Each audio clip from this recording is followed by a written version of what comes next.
25 years after the fall of the Berlin Wall, unified Germany is often praised for its transformation into the richest country in Europe.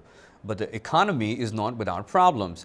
In what was West Germany, questions are being asked over continuing subsidies paid to the former East.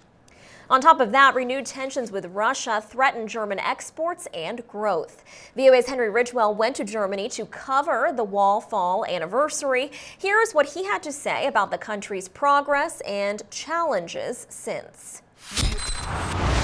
After the Berlin Wall fell and German reunification in 1990, part of the deal was that West Germans, being a much richer country, would pay this solidarity tax to help the standard of living rise in the East. And the pendulum has almost swung in the opposite direction for many cities which are prospering because of their geographical location, really, and they've historically been exporting a lot to Russia as well. Deputy Mayor Dirk Hilbert says Dresden and other eastern cities are success stories of a unified Germany. The three cities, Dresden, Leipzig, Jena, are a prime example of a structural transformation done well.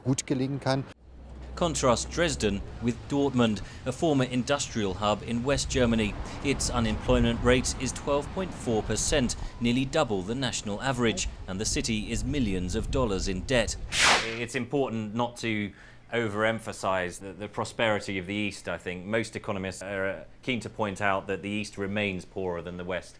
Don't forget, in the West, you've got cities like Frankfurt, Mannheim, and so on, these centers of financial transactions which really generate a lot of German GDP.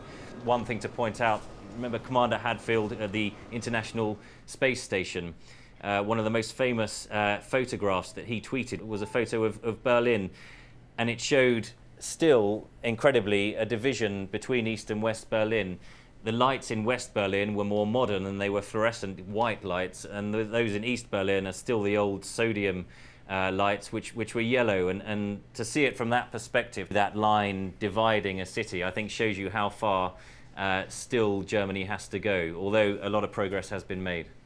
So going from West Berlin into East Berlin, tell me your impressions of walking from west to east.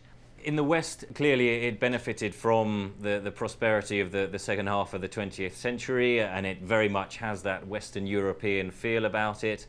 Going east and crossing over that now imaginary line, you do notice the change in architecture more than anything else. Of course, we're all familiar with that sort of brutalist, I suppose, communist architecture, the very square blocks, the very functional looking buildings that were put up by the communist authorities under the direction of the Soviet Union. And a lot of those still survive, and a lot of them are being renovated or knocked down and replaced. And so East Berlin is really very much a building site still. There's cranes everywhere.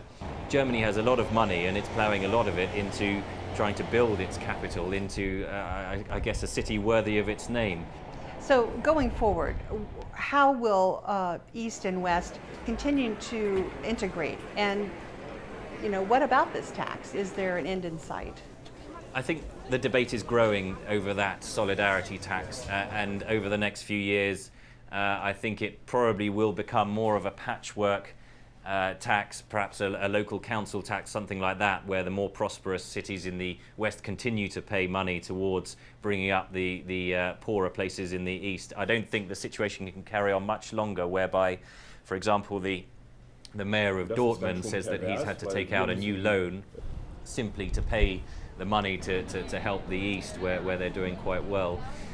But in terms of how the East Germans and the West Germans, former East Germans and West Germans, get on with each other, I think that every year that goes past, progress is made towards becoming a more unified country. And there is that positive feeling now that it has turned a corner, that people feel that they are 21st century citizens leading a European Union. And of course there are black marks on that horizon, not least the European Union, which is struggling for growth, and it's struggling to find really its political structure.